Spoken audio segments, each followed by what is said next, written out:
കർത്താവിൽ വിശ്വസിക്കുന്നവരെ, യേശു ഏകരക്ഷകൻ. വിശുദ്ധ മത്തായിയുടെ സുവിശേഷം 1-ാം അധ്യായം 20 മുതൽ 23 വരെയുള്ള തിരുവചനങ്ങളിൽ ഇപ്രകാരം പറയുന്നു: കർത്താവിൻ്റെ ദൂതൻ അവന് സ്വപ്നത്തിൽ പ്രത്യക്ഷനായി. ദാവീദിൻ്റെ മകനായ യോസഫേ, നിന്റെ ഭാര്യയായ മറിയയെ ചേർത്തുകൊള്ളുവാൻ ശങ്കിക്കേണ്ട. അവളിൽ ഉൽപ്പാദിതമായത് പരിശുദ്ധാത്മാവിനാലാകുന്നു. അവളൊരു മകനെ പ്രസവിക്കും.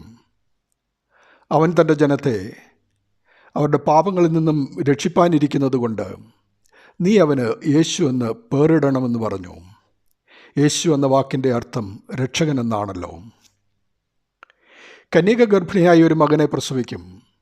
അവന് ദൈവം നമ്മോടുകൂടെ എന്ന അർത്ഥമുള്ള ഇമ്മാനുവേൽ എന്ന പേർ വിളിക്കും എന്ന് കർത്താവ് പ്രവാചകന്മാർ മുഖാന്തരം അരുളി ചെയ്ത് നിവൃത്തിയാകുവാൻ ഇതൊക്കെയും സംഭവിച്ചു. പ്രിയമുള്ളവരെ, യേശു എന്ന ഏകരക്ഷകൻ നമ്മുടെ ഉള്ളിലും സത്യമായും പിറക്കണം. അപ്പോൾ ദൈവം നമ്മോടുകൂടെ ആയിരിക്കും. ദൈവനാമം മഹത്വപ്പെടട്ടെ. ആമീൻ.